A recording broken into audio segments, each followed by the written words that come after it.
વિદ્યાર્થી મિત્રો, ધોરણ 11 કોમર્સ વિષય એસપીસીસી એમાં વિભાગ 2 એસપીની અંદર આપણે ગયા સેશનમાં પહેલા ચેપ્ટરના એક માર્કના પ્રશ્નો અને વિકલ્પોનું રિવિઝન કર્યું હતું. હવે આ સેશનની અંદર આપણે ચેપ્ટર 2 લઈએ છીએ, કંપની સેક્રેટરી. એની અંદર આપણે એક માર્કના પ્રશ્નોનું રિવિઝન શરૂ કરીએ છીએ.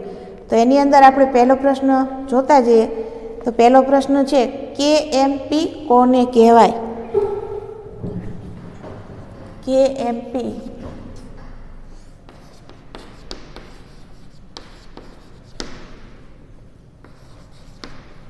કોને કહેવાય?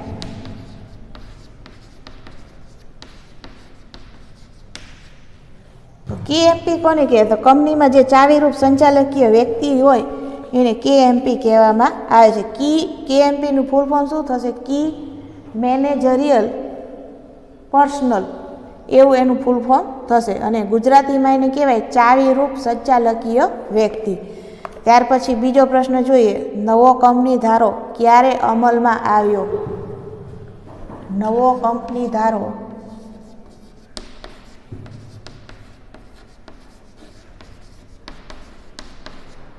ક્યારે અમલમાં આવ્યો?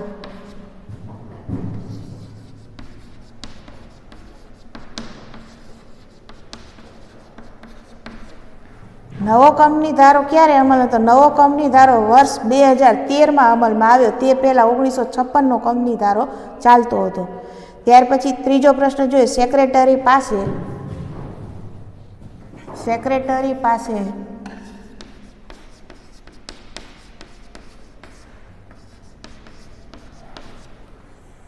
પ્રામાણિકતાની અપેક્ષા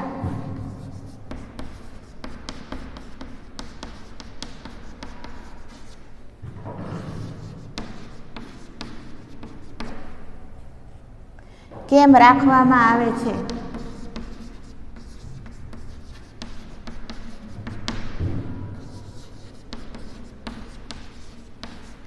સેક્રેટરી પાસે પ્રામાણિકતાની અપેક્ષા કેમ રાખવામાં આવે? તો સેક્રેટરી કંપનીમાં મુખ્ય ચાવીરૂપ સંચાલકીય વ્યક્તિ હોવાને કારણે તેની પાસે પ્રામાણિકતાની અપેક્ષા રાખવામાં આવે છે. ચોથો પ્રશ્ન જોઈએ, સેક્રેટરી માટે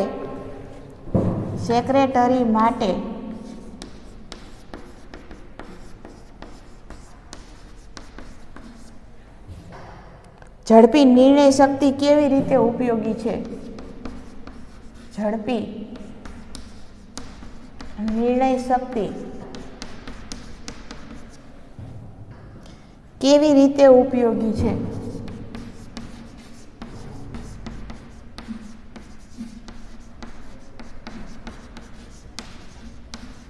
સેક્રેટરી માટે ઝડપી નિર્ણય શક્તિ કેવી રીતે ઉપયોગી? જો સેક્રેટરી ઝડપી અને યોગ્ય નિર્ણય લે તો કંપનીનો સમય, સાધન અને શક્તિનો શું થાય છે? બચાવ થાય છે. ત્યાર પછી પાંચમું જોઈએ, સેક્રેટરીની નિમણૂક માટે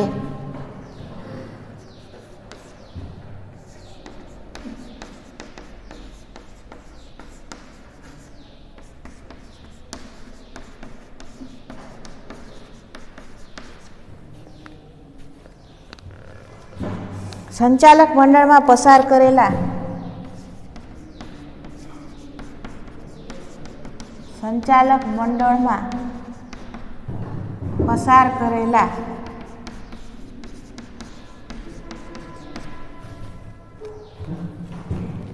ઠરાવમાં કઈ બાબતો હોય છે? ઠરાવમાં કઈ બાબતો હોય છે? તો સેક્રેટરીની નિમણૂક માટે સંચાલક મંડળમાં પસાર કરેલા ઠરાવમાં કઈ બાબતો હોય છે? તો પસાર કરેલા ઠરાવમાં નિમણૂક અંગેની શરતો, મહેનતાણા રકમની સ્પષ્ટતા અને સેક્રેટરીનો મેમ્બરશીપ નંબર, આ 3 વસ્તુઓ સંચાલક મંડળમાં પસાર કરેલા ઠરાવ અનુસાર હોવી જરૂરી છે. ત્યાર પછી છઠ્ઠો પ્રશ્ન જોઈએ, ફોર્મ MGT 14 ક્યાં ઉપયોગી છે? Form MGT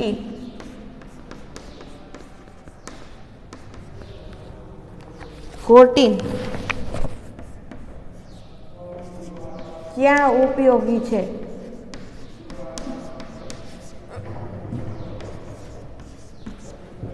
form MGT 14 company સેક્રેટરીની નિમણૂક કરવા માટે ફોર્મ MGT-14 ઉપયોગી છે. ત્યાર પછી 7મો પ્રશ્ન જોઈએ, આત્મવિશ્વાસ કોને કહેવાય?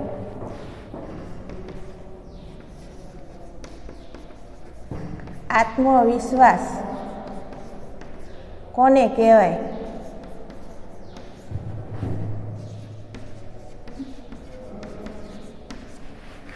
તો આત્મવિશ્વાસ જે કાર્ય કરીએ તેમજ જે નિર્ણય લઈએ તેમાં ચોક્કસ સફળતા મળશે જ તેવો આશાવાદ હોવો એટલે આત્મવિશ્વાસ. આપણે જે કાંઈ કાર્ય કરીએ અથવા જે કાંઈ વસ્તુ વિશે કે જે કાંઈ જિંદગી વિશે નિર્ણય લઈએ, કંપની વિશે, એ નિર્ણય 100% આપણને સફળતા આપશે જ તેવી આપણા મનમાં અપેક્ષા હોય અથવા આશા હોય તેને આત્મવિશ્વાસ કહેવામાં આવે છે.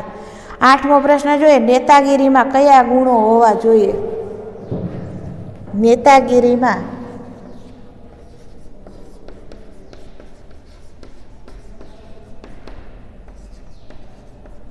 કયા ગુણો હોવા જોઈએ?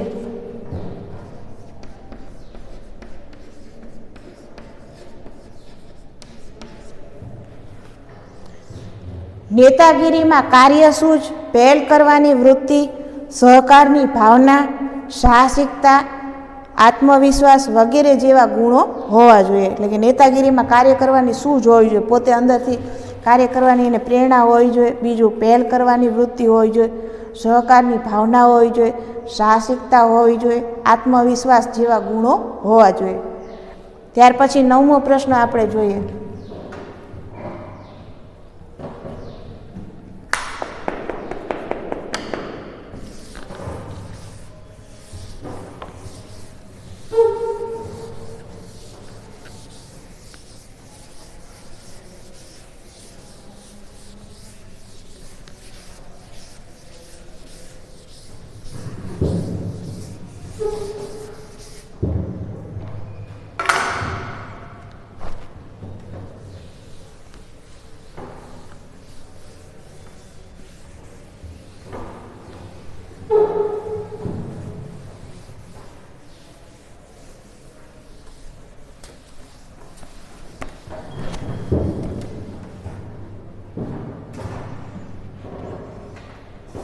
નેતાગીરીમાં સાંપ્રત સમસ્યાઓ કોને કે અસર કરે છે? 9મો પ્રશ્ન જોઈએ, સાંપ્રત સમસ્યાઓ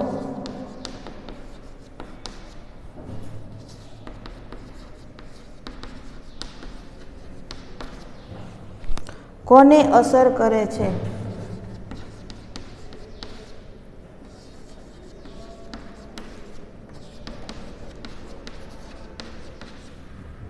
સાંપ્રત સમસ્યાઓ કંપનીના વિકાસ ઉપર અસર કરે છે.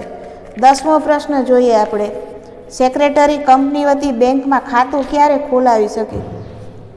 સેક્રેટરી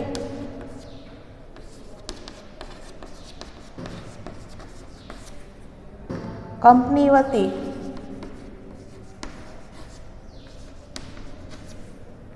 બેંકમાં ખાતું ક્યારે ખોલાવી શકે? બેંકમાં ખાતું ક્યારે ખોલાવી શકે?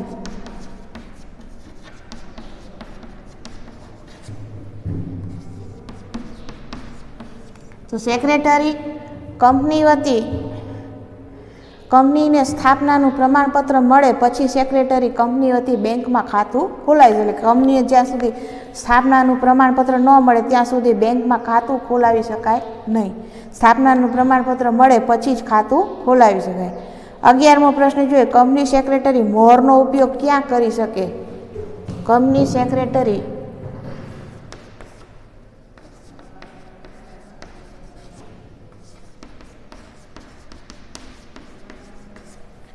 મહોરનો ઉપયોગ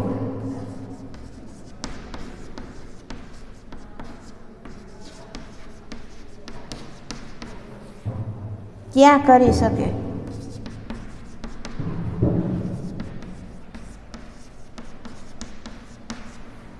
તો કંપનીના વિવિધ દસ્તાવેજો અને પત્રકો ઉપર કંપનીના સામાન્ય મોહરનો ઉપયોગ સેક્રેટરી કરી શકે.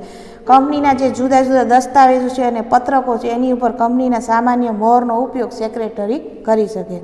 ત્યાર પછી 12મો પ્રશ્ન જોઈએ, સંપર્ક અધિકારી તરીકે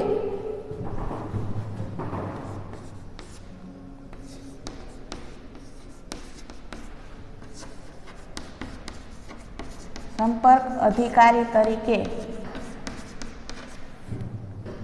સેક્રેટરીએ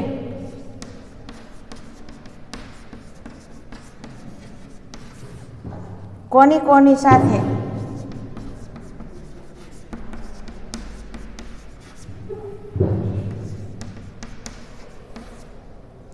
સંપર્ક રાખવાનો હોય છે?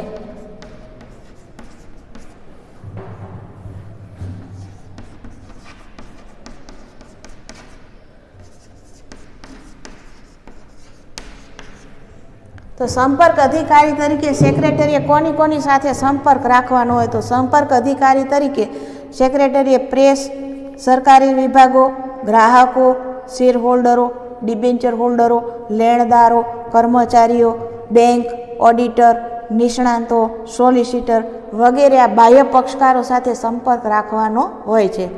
ત્યાર પછી 13મો પ્રશ્ન જોઈએ, સેક્રેટરીયલ ઓડિટની જવાબદારી કોની છે? તો સેક્રેટરીયલ ઓડિટની જવાબદારી કોની છે?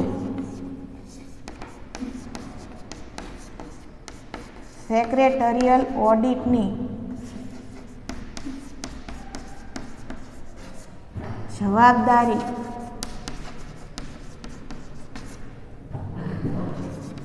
કોની છે?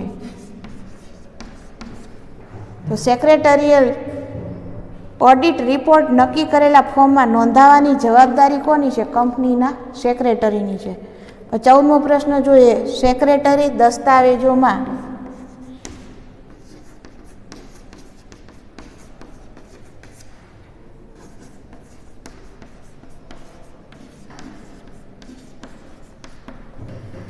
કેવા ફેરફાર કરે?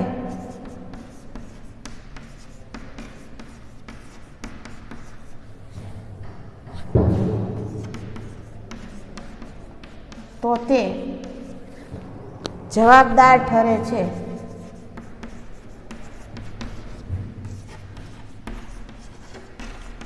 સેક્રેટરી દસ્તાવેજોમાં કેવા ફેરફાર કરે તો તે જવાબદાર ઠરે? તો સેક્રેટરી દસ્તાવેજોમાં બિનઅધિકૃત ફેરફાર કરે તો તે જવાબદાર ઠરે છે. ત્યાર પછી 15મો ક્વેશ્ચન જોઈએ, કોણે સોંપેલા કાર્યો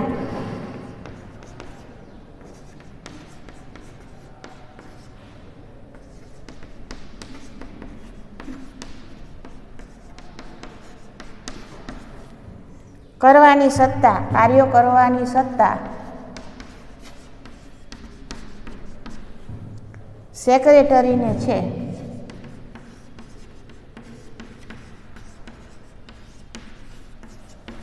કોણે સોંપેલા કાર્યો કરવાની સત્તા સેક્રેટરીની છે? તો સંચાલક મંડળે સોંપેલા કાર્યો કરવાની સત્તા સેક્રેટરીને છે. ત્યાર પછી 16મો ક્વેશ્ચન જોઈએ, કંપની સેક્રેટરીને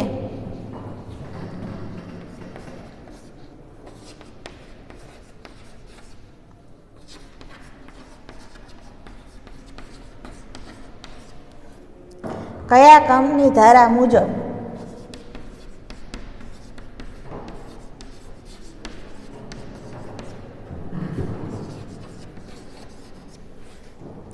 ચાવીરૂપ સંચાલકીય વ્યક્તિનો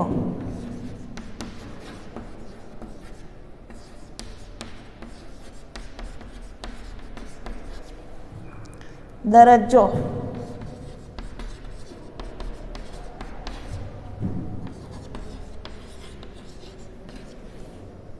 આપવામાં આવેલ છે?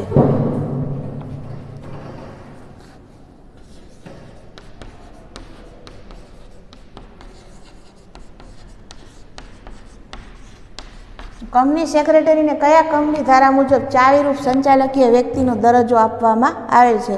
તો નવો કંપની ધારા 2013 મુજબ કંપની સેક્રેટરીને ચાવીરૂપ સંચાલકીય વ્યક્તિનો દરજ્જો આપવામાં આવ્યો. એટલે કેએમપીમાં સમાવેશ ક્યારે કંપની સેક્રેટરીનો કેએમપીમાં ક્યારેથી સમાવેશ થાય?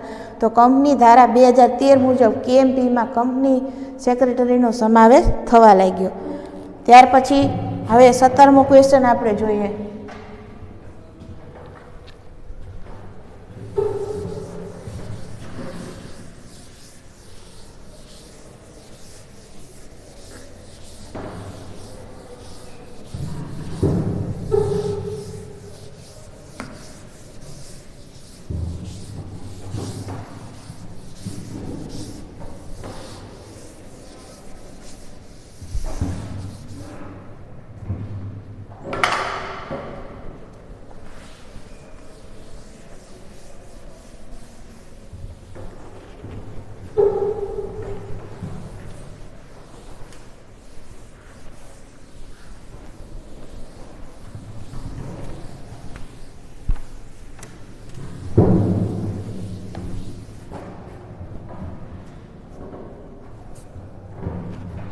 નવા કંપની ધારા 2013 મુજબ નવા કંપની ધારા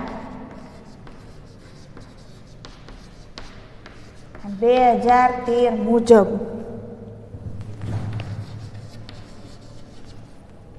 કોને બીજા નંબરનું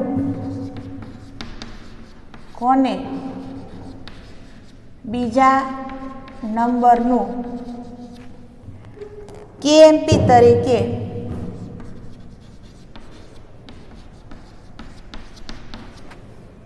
સ્થાન મળ્યું છે?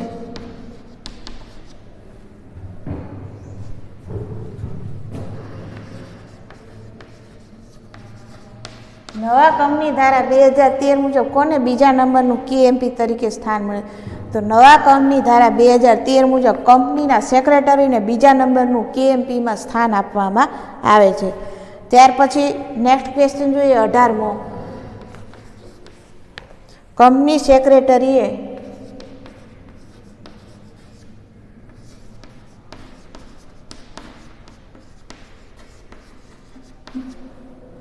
કંપનીના કયા પક્ષકારો સાથે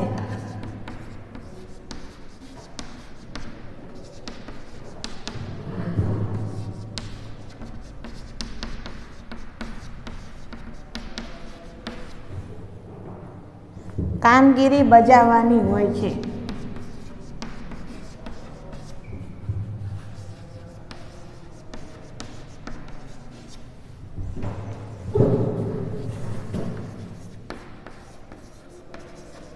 તો કંપની સેક્રેટરીએ કંપનીના કયા પક્ષકારો સાથે કામગીરી બજાવવાની હોય છે?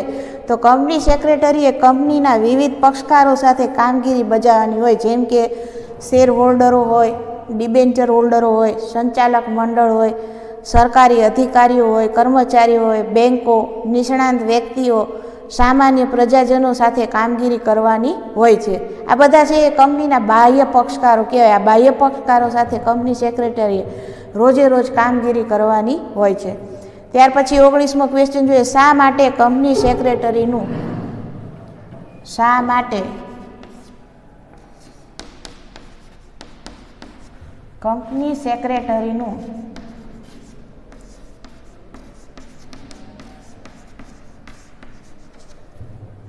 વ્યક્તિત્વ પ્રભાવશાળી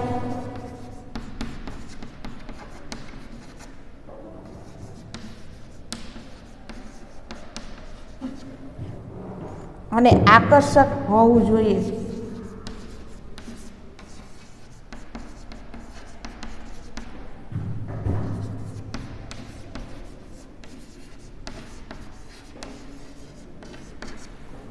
શા માટે કંપની સેક્રેટરીનું વ્યક્તિત્વ પ્રભાવશાળી અને આકર્ષક હોવું જોઈએ? તો કંપની સેક્રેટરીએ કંપનીના વિવિધ પક્ષકારો સાથે કામગીરી બજાવવાની હોય છે, તેથી તે બાહ્ય પક્ષકારોને પ્રભાવિત કરી શકે, એનું ધાર્યું કામ કરાવી શકે એવું વ્યક્તિત્વ પ્રભાવશાળી અને આકર્ષક હોવું જોઈએ. ત્યાર પછી 20મો ક્વેશ્ચન જોઈએ. સેક્રેટરી પાસે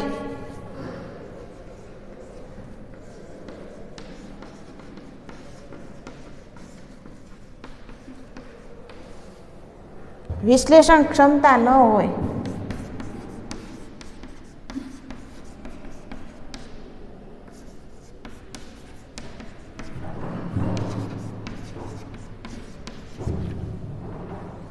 તો શેનો ભય રહે છે?